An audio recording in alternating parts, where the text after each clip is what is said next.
Le bouddhisme humaniste, l'intention première de Bouddha, par Vénérable Maître Xing Yun.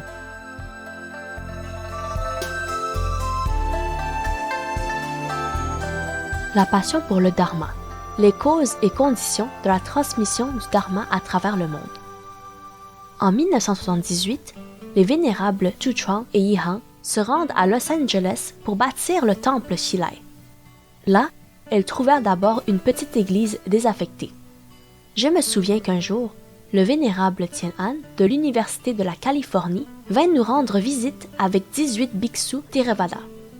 La salle était comble et j'ai dû vite cuisiner quelques plats végétariens pour les leur offrir.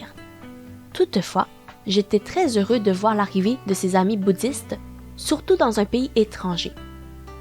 Par la suite, il y eut d'autres échanges et l'étudiant en doctorat de l'université Harvard, Pruden, est même venu à Fo-Guang-Shan pour faire des recherches sur le bouddhisme pendant 1 an.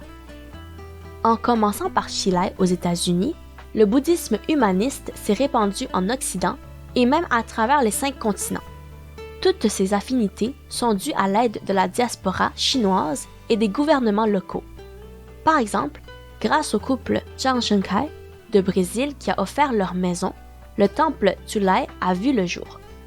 En Hollande, Lo Fu-Wen a fait une pétition pour demander au gouvernement un terrain pour construire le temple He-Hua.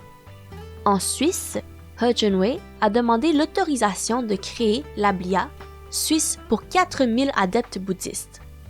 En Australie, le temple Nantien a pu être construit grâce au soutien du CEO de la société BHP et du maire de Wollongong, M. Frank Arkell.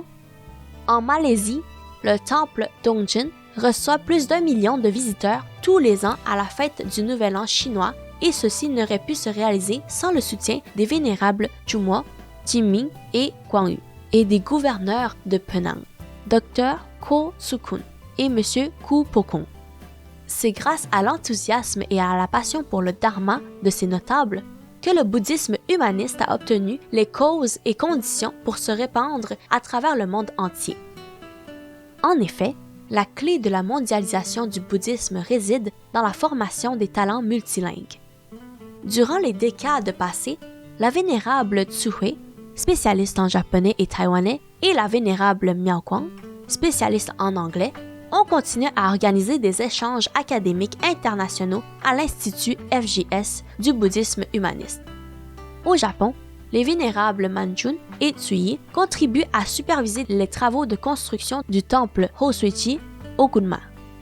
Les vénérables Manlien et Yongfu organisent tous les ans au Hong Kong Coliseum et à Victoria Park des Dharma services de grande ampleur.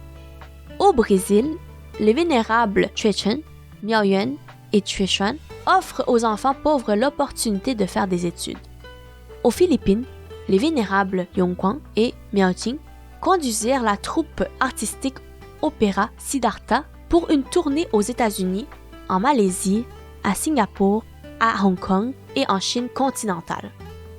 De même, pour la vénérable Mantian en Europe, les vénérables Zhuhai et Chuxin en Espagne, Churong et Miaota en France, Miaoguan au Chili et Huidong, Zhuguang et Chuchuan aux États-Unis, ils continuent tous à organiser des échanges interreligieux avec les gens du pays et aussi avec l'ONU.